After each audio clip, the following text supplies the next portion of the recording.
meus amigos, sejam muito bem-vindos a mais um vídeo. Eu quero, antes de avançar com o vídeo, convidar a vocês para que possam se inscrever no canal, em particular aqueles que ainda não estão inscritos. Ativem o sininho de notificações para que possam receber atualizações dos novos vídeos no nosso canal. Não só, peço para que vocês possam colocar os vossos likes para que o canal possa crescer. Compartilhem também os links dos vídeos para que muitas pessoas sejam alcançadas. Então, hoje eu preparei a lição número 12 para apresentar a vocês. A lição número 12 tem como tema o juízo. Por outras palavras, estamos a dizer o julgamento. Quando é que teve o início do julgamento e quando é que este julgamento vai terminar? Antes, convido-te a orar. Oremos. Maravilhoso Jesus, acompanhe-nos neste momento que vamos estudar a sua palavra a respeito do julgamento, do juízo. Eu quero te pedir que o Senhor possa iluminar a mente dos meus irmãos, que eles consigam compreender aquilo que vou aqui apresentar. Que seu Espírito nos guie, em nome de Jesus. Amém. Então, amigos, quando nós falamos de juízo, estamos a falar de julgamento, não é? E todos nós devemos, na verdade, apreciar a obra que Jesus Cristo está a fazer desde o ano 1844. Desde este ano até hoje, Jesus Cristo se encontra no lugar santíssimo a interceder por nós, a realizar a sua obra de julgar as nações. Então devemos apreciar esta obra que Jesus Cristo está a fazer por nós. Ele fez, não é, no passado, fez por nós no passado e que está a fazer por nós no presente. Em 1844 teve o início a pregação da última mensagem de Deus à humanidade. Sabemos perfeitamente que desde o ano 34 da morte de Estevão até o ano 1844, passaram-se mais ou menos 1810 anos. Durante este intervalo, o povo de Deus ia pregando o Evangelho eterno. Muitas foram as revoluções, muitas foram as advertências ao mundo para que pudesse aceitar a Cristo. No entanto, desde o ano 1844 até hoje, nos encontramos aqui a ser realizada uma obra de extrema importância a favor de nós. Então, o livro de Daniel, capítulo 8, verso 13 a 14, eu teria apresentado na lição anterior. Há um período que o Senhor Deus teria escolhido aqui para a restauração da verdade. Daniel diz: até quando durará a visão na qual é entregue o santuário e o exército, a fim de que, permitam-me repetir, até quando durará a visão na qual é entregue o santuário e o exército, a fim de serem pisados? Ele me disse: até 2300 tardes e manhãs o santuário será purificado. Alguém pode fazer alguma pergunta, não é? De que santuário se refere?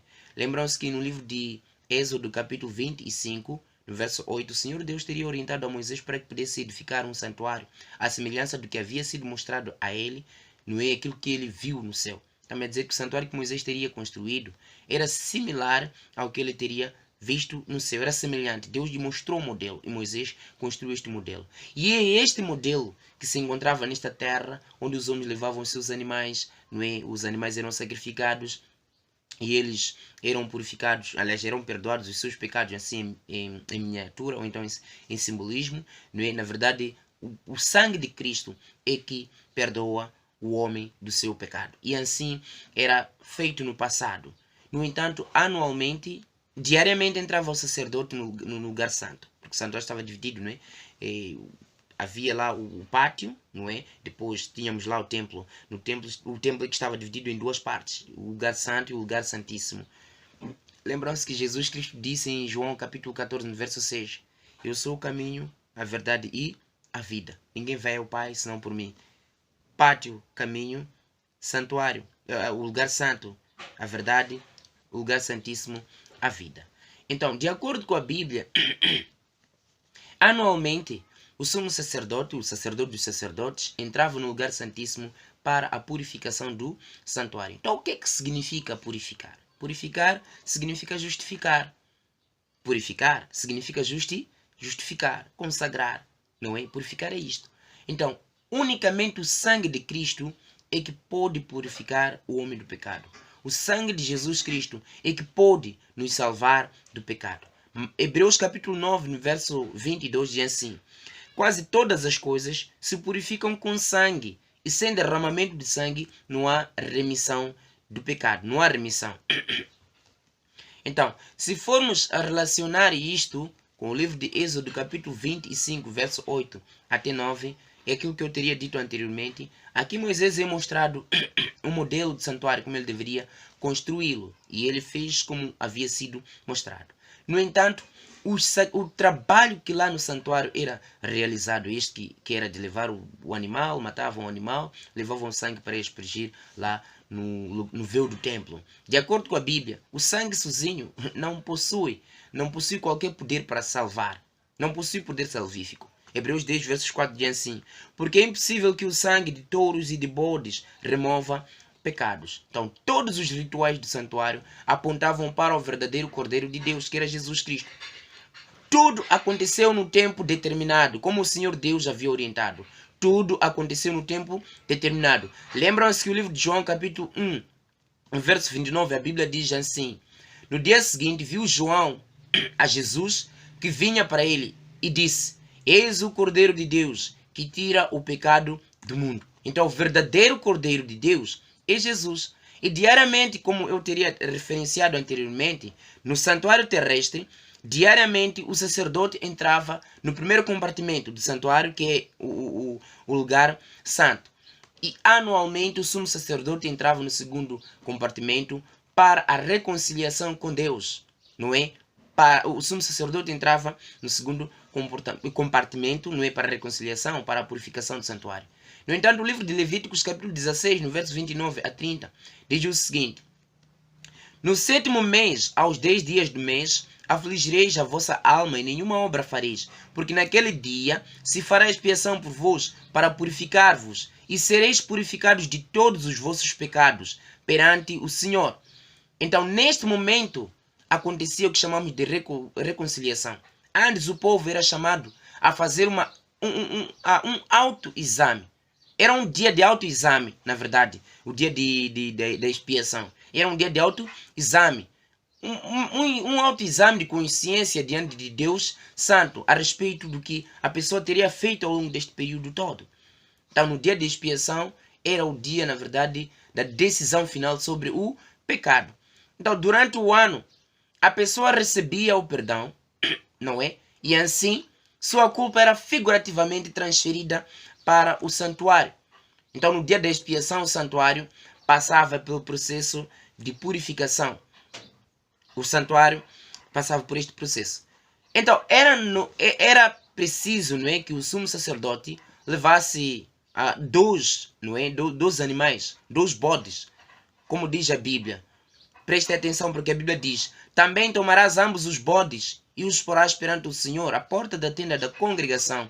Lançará sorte sobre os 2 bodes, uma para o Senhor e a outra para o bode emissário. Na verdade, o primeiro bode era uma ilustração de Cristo. Porque o que acontecia? Arão faria o quê? Arão levava, então, Arão fazia uma espécie de sorte, onde a sorte caía para um bode, não é? que caía para o bode que representava o Senhor, e este bode era oferecido como oferta pelo pecado. E o segundo bode, a sorte que caía para o segundo bode, que era uma ilustração de Satanás, este era o bode emissário. Este bode não era morto, era deixado a vaguear pelo deserto. O livro de Levíticos, capítulo 16, do verso 7 a 10, nós encontramos esta ilustração. Então, por que era necessário o segundo bode, o bode emissário? O bode emissário, ele era necessário porque representava Satanás. E normalmente o sangue de Cristo não faz a expiação pela parte da responsabilidade e culpa de Satanás. Cristo só ou então o sangue de Cristo só está a favor daqueles a quem ele se responsabiliza. Mas aqueles dos quais Satanás é responsável, o sangue, como é que é? A responsabilidade de Satanás, Cristo não se responsabiliza. A culpa do pecado dele, Cristo já não se responsabiliza. Então Jesus Cristo somente morreu para o homem. Então o que aconteceu em 1844? De acordo com o livro de Apocalipse, capítulo 14, no verso 6 a 7, é importante perceber aqui que há uma mensagem de extrema importância que nos é apresentada. A Bíblia diz assim: e viu o outro anjo voando pelo meio do céu, tendo um evangelho eterno para pregar aos que se assentam sobre a terra, dizendo em grande voz: temei a Deus e dai-lhe glória, pois é chegada a hora do seu juízo. A partir do ano 1844, começa aqui o juízo investigativo. Anuncia-se o início do juízo investigativo. Daniel capítulo 7, verso 9 a 10 diz o seguinte: continuei olhando até que foram postos uns tronos, e o ancião de dias se assentou. Assentou-se o tribunal e abriram-se os livros. Então, a partir deste ano, até o tempo que vivemos, nós nos encontramos vivendo num tempo em que o julgamento, o juízo de Deus tem estado a ocorrer, que é o julgamento pré-advento, o juízo que acontece antes da vinda de Jesus Cristo, o juízo, o julgamento de investigação. Então, o livro de Hebreus capítulo 8, no verso 12, aliás, no verso 1 a 2, diz o seguinte: possuímos tal sumo sacerdote que se assentou à destra do trono da majestade nos céus, como ministro do santuário e do verdadeiro tabernáculo que o Senhor erigiu, e não um homem. Então, Jesus Cristo está à destra do Pai, no santuário, neste caso, a interceder por nós, a buscar colocar o seu selo sobre todos aqueles que o amam. Então, por isso, o livro de Hebreus continua no capítulo 7, no verso 25. Por isso também pode salvar totalmente os que por ele se chegam a Deus, vivendo sempre para interceder por eles. Então, Jesus Cristo está a interceder por nós. Então, o julgamento, ele começou no ano 1844. Deus está à busca de todos aqueles que são os seus filhos para colocar o seu selo sobre eles. Então é importante saber que, de acordo com o livro de Apocalipse, capítulo 11, verso 18 a 19, a coisa que o Senhor Deus utiliza para poder julgar os homens é o decálogo, são os seus mandamentos. E hoje nós encontramos homens e mulheres a rejeitar observar os mandamentos de Deus. E esta é uma das verdades que precisa de ser restaurada, em particular a verdade do sábado. Não é? As pessoas têm rejeitado a lei de Deus, a lei que ele utiliza para o julgamento, que ele utiliza para poder julgar o homem. Esta lei, de acordo com a Bíblia, lá no princípio, lembram-se que quando Moisés fez o santuário e tudo mais, a Bíblia diz que havia uma arca, onde lá na arca encontrava-se o quê? Encontrava-se lá o bastão, não é? Deve ser o bastão, estou à procura da expressão apropriada utilizada, bastão ou mesmo a vara de Arão, que florescia. Encontrava-se lá o maná, o pão que Deus havia dado ao seu povo. Encontrava-se lá o decálogo, os 10 mandamentos, não é? A lei de Deus é essa que o Senhor Deus utiliza para o juízo. Os 10 mandamentos são o padrão de Deus para o julgamento. E o livro de Tiago, capítulo 2, verso 10 a 12, diz assim: pois qualquer que guarda toda a lei, mas tropeça em um só ponto, torna-se culpado de todos. Falai de tal maneira e de tal maneira procedei, como aqueles que há de ser julgados pela lei da liberdade.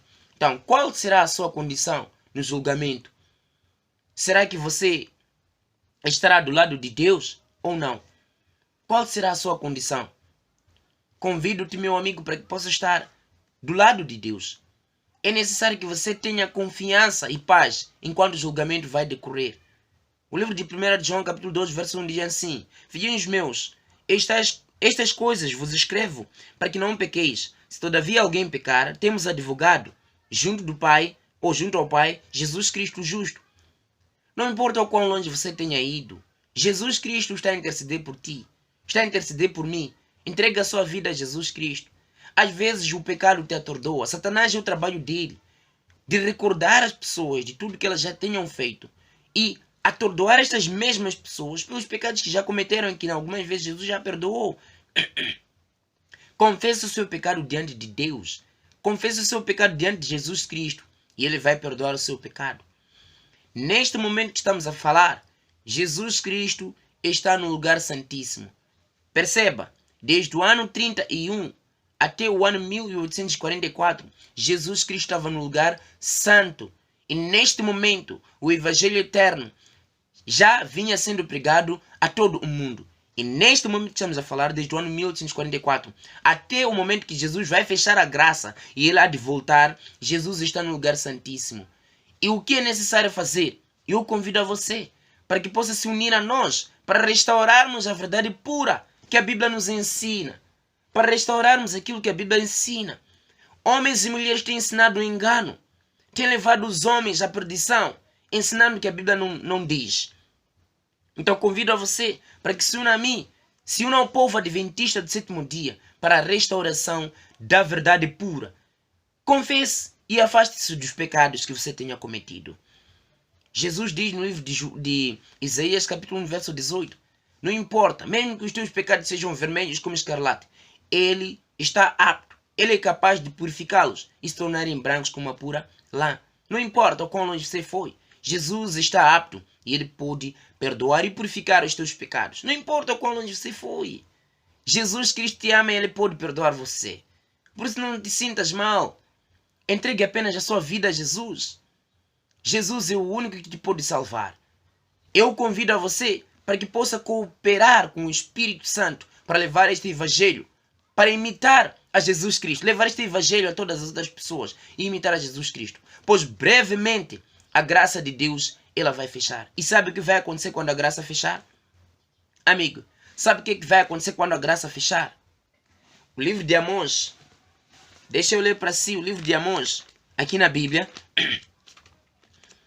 Deixa eu encontrar aqui o texto. O livro de Amós, capítulo 8, a partir do verso 11, diz o seguinte: eis que vem dias, diz o Senhor, em que enviarei fome sobre a terra, não fome de pão, nem sede de água, mas de ouvir a palavra de Deus. Quando a graça de Deus fechar, muitos correrão de um lado para o outro buscar por esta verdade, que hoje está sendo propagada ao mundo, que hoje os homens estão a negar, mas que não seja o teu caso negar esta verdade. Porque vem um momento em que as pessoas, quando a graça fechar, as pessoas vão entender que alguma coisa aconteceu, a graça já fechou. E vão começar a correr de um lado para o outro, buscar por aqueles que ensinavam a verdade. E sabe o que vão dizer estas pessoas? Vão dizer que mesmo que eu te ensine, ou deixe de te ensinar, não vai mudar nada, porque o tempo já passou, a graça já fechou, Jesus já deixou de interceder por ti. Já não há mais oportunidade. Então o meu convite hoje, neste momento, é que entregues a sua vida a Jesus Cristo. O outro texto, que está no livro de Apocalipse, capítulo 11, diz o seguinte, Apocalipse capítulo 22, no verso 11, diz o seguinte: quando a graça fechar, diz o seguinte, veja o que vai acontecer. Quem é injusto, seja injusto ainda. E quem é sujo, seja sujo ainda. E quem é justo, seja justificado ainda. E quem é santo, seja santificado ainda. O verso 12. E eis que cedo venho, e o meu galardão está comigo, para dar a cada um segundo as suas obras. Jesus está a voltar.